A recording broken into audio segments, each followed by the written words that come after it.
الحمد لله والصلاة والسلام على مولانا رسول الله وآله وصحبه.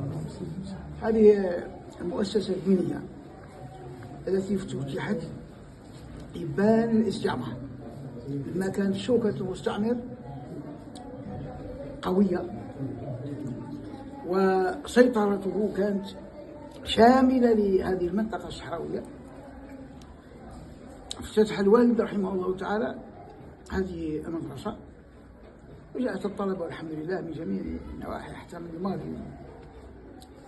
لكن المستعمر كانت له عيون وجواسيس ينقلون الأخبار، والوالد كان مركز للمجاهدين يأتون إليه، وكان المفتي زكريا شاعر الثورة كان من أجل أحبابه،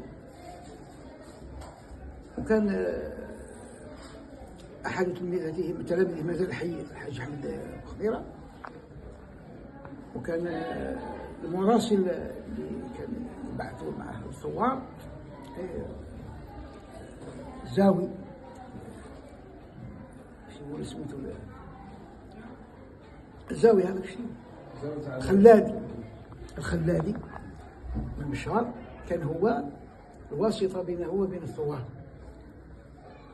أحمل لهم مأمونة ويأتون ليه المستعمر ضيق على الوالد، صار يأتي المدرسة ويفتش الألواح والكتب يقول لهم انتم مع الفلاقة وكذا، حتى أنهم خرجوا الشيخ للشمس وكشفوا عن رأسه في القائلة وسحبوا معه حتى المركز في رقاد. ولما أراد المستعمر فصل الصحراء على الجنوب على الشمال، وكان محمود هو اللي اقترح يقوم بهذه المهمة، فقال له أنا الذي يساعدني هو الشيخ مولاي أحمد، تأمره نقل معي. الوالد تعلل بأنني مريض ولا أستطيع، فقالوا لابد،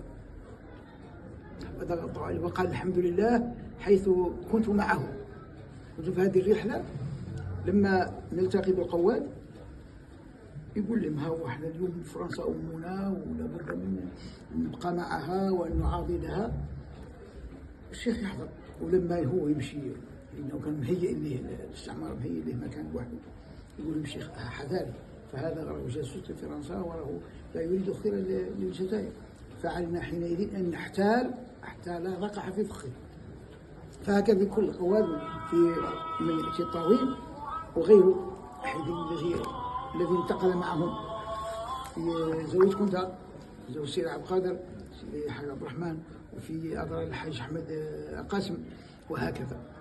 فلما انتهوا إلى أضرار قال الشيخ احنا عندنا حيلة نديروها لهذا الخبيث.